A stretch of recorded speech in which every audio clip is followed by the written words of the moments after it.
他のマイキーが作っているブラシとか他にありますか？草むらのブラシ。こういう。せっかくこの前の動画一緒に作ったのに、結局こういうブラシがあったらもうそのチャレンジ動画もなくなる。まあでもこれはこの草むらしか履けないからね。こう黒いのも白いのもなんか重ねてるわけ？こういう感じ。一番奥にある黒のやつを描いて、はい。で白で重ねるといい感じに消えるから、そうまあこれだと消えちゃうけど、まあこっち見てればわかるけど、こんな感じにね。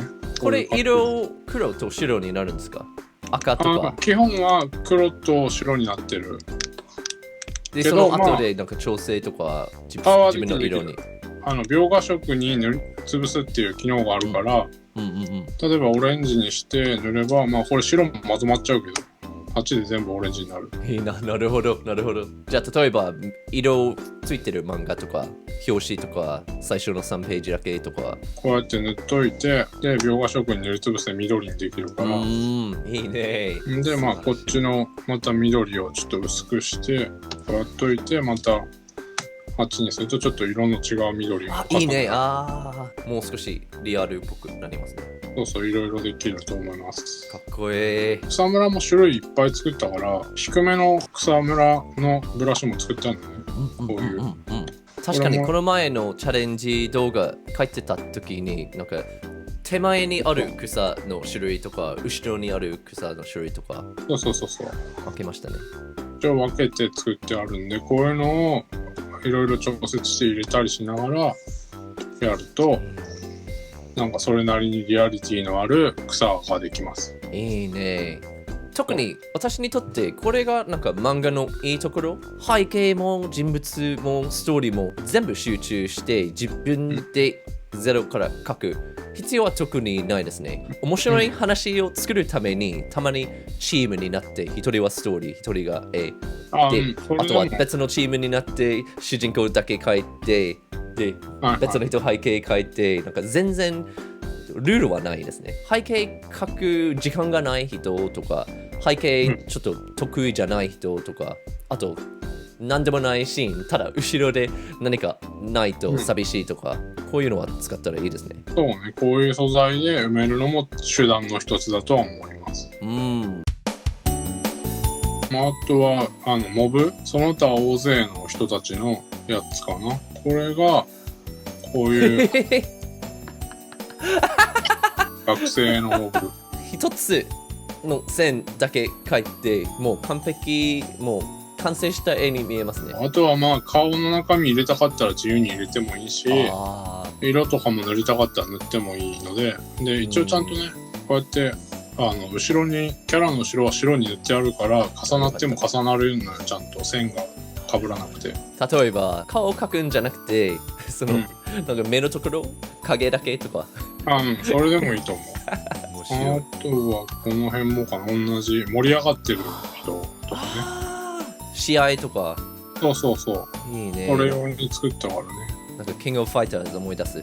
後ろで観客がね、八神よりとかこの辺を組み合わせれば一応観客ができるかなと思って作ったやつですね。噂とか、まあいろんなパターンの学生の観客を描いてたから、それの一つ。こういうのとこういうのとこういうのね。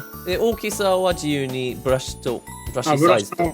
そうこのブラシのサイズで決まるんで、ちっちゃくすればちっちゃくこう自分の漫画を描く前にプランニング企画するときに、こうやってモブキャラクターを入れてどういう雰囲気なんか確かめることもできますよね。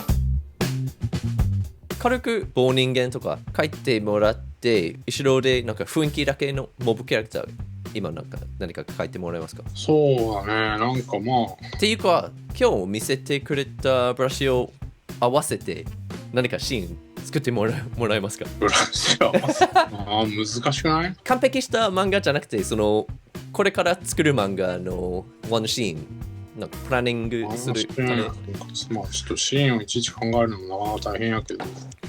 そうね。よし、背景ができました。できましたね、一瞬で。本当にいいね。自分の背景絶対描くと思っても、アイディア作るときに、こういうブラシがあると便利そう。まあね、多少は楽だよね。あと、マイキーがせっかくその多分大きさとかも測ってるから、いろんなスケール感がもう考えてある。そうね、一応サイズはなるべくちゃんと考えてはいるけど。あと、日本に詳しくない人とか。ああ、そうだね。多分アメリカこんなにお家の前のレンガとかあんまりない。完全にお家が見える。そういう文化に慣れてる人は、日本はどういう風になんか一番自然にお家の作り方がどうなってるか。そうね。彼の背景が置いてあると別の他のところのシーンはすごいもっと自然に想像しやすい。まああとはマイキーのブラシを使って自分で後でそのラスターレアにして自分のデザインにしてもいいですよね。そうデザイン入れてもいいし窓増やしたりしてもいいし、ってすればもっと応用も効くと思うから、これちょっとねアングル的に変になると思うけど。なるほど。そしてマイキーが作ったモブキャラペン。いやこっちかな、この辺。まあちょっと位置がおかしいんだけど、人んちの塀から人がいっぱい見てるっていう。もうネームができました。ちょっと、パース的にはいろいろおかしいんだけど、まあこうやってねパパッとできちゃうよっていう、ね。こういうのはジャンプまで持っていったらいいよね。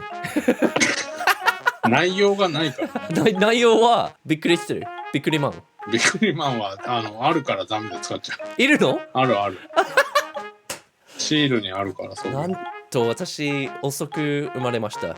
もっと早く生まれたらそのアイデアは私のものだった。なんかクリップスタジオポイント溜まってればそれでも購入できるらしいです。そうこれで素材を探すってここにあるんだけど、これをクリックするとクリップスタジオアセッツ、いろんなね人が作った素材が販売されてるんですよ。こうやって無料のコンテンツもポイントがかかるものとか。まあ僕のでいくとこういう感じでもう販売する内容もこうやって書いてあって、画像も入れてこうやってこうしたらこうなりますよみたいなのも作ってあるので、まあ、ちょっと日本語だけど多分英語ぐらいには多分海外版出るようになってるから出てると思うんだけど、でここのダウンロードで50ゴールドと200クリッピーに設定してるんで、その代金を払ってもらえれば購入できるっていうね。で軽くゴールドとクリッピーの違い教えてもらえますか？めっちゃ簡単に言うと、ゴールドは本当のお金で、クリッピーはこのアセッツ内で使える通貨、お金。じゃあもしかしたら皆さん自分でアセッツを作っててクリッピーとか入ってきたら、そのもらってるクリッピーを使って別の人のアセッツは買える。そうなんとクリップスタジオコミュニティなんだ。そうだね。この使い方の説明もあっていいですね。多分日本語が分からなくても結構マイキーさんが詳しく使い方見せてるから画像だけ見て使い方が分かりますね。だといいね。大きさとかいろんな使い方書いてあるし、で、今気づいたんですけど、そのゴールドとクリッピーの値段が違いますね。本当のお金使ったらもっとお得で安い値段で買えるんだ。でもクリッピーはその集まりやすいというか、素材を1日1回だけ100クリッピーもらえるんですよ。作ってリリースしたら100クリッピー1日1回だけもらえるのね。クリッピーは無料コンテンツとしてアップしても、クリップスタジオからクリッピーもらえるわけ。クリップスタジオから100クリッピー素材出してありがとうねみたいな感じでもらえる。そうなんだ。もうみんなもう社員になってるんだ。クリップスタジオ社員なんだ。かっこいい。給料じゃねえ。みんなクリップスタジオで仕事ができました。で1日1回だけだからね。マイキーみたいなプロが出してるものもあって、本格的に漫画描いてる人もなんかこういうもう少しお金がかかるものをダウンロードしてちゃんとした漫画描けるんだ。描けるよ。だから普通にプロのアシスタントとかプロの漫画家が自分のために作ったけど、自分だけで持っとくよりこういうとこで売った方がいいなって思って置いてるやつもあるから、ある意味簡単にプロの技術のアイテムをゲットするできる可能性は。では、うんありがとうございます。はい。皆さん、マイキーのクリップスタジオアセッツストアアクセスしたければ、リンクありますか？アセット開いて、ここにマイキー .tm 入れると、僕の素材が全部出るから。なるほど。じゃあ皆さんリンクがありましたら概要欄に貼ってあります。あとはこのクリップスタジオの検索ボックスに mikey.tm 書いたらマイキーのすごい面白そうな素材がいっぱい揃ってあるのでぜひ。お、無料コンテンツもあるんだ。まあ、無料もある全然。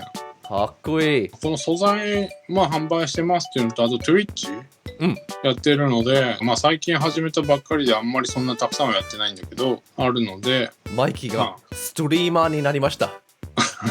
まあっていうかドキドキにたまに放送してましたしもうストリーマーでした。やってますって感じです。軽くキャラクター書いたりして質問答えたりしてますか？そうだね、一応まだやったばっかりだからテストばっかりなんだけど、まあ今後漫画のなんか授業とかもできたらいいかなとは思ってはいるけど。いいね。まあ、ぜひみんな生放送好きだと分かってますので、ぜひマイキーアンダーバー前田の Twitch ページもぜひフォローして、次の生放送いつだろうかな。インスタグラムの方で放送の日は報告するから、連絡するから、まあ突然する時もあるけどね。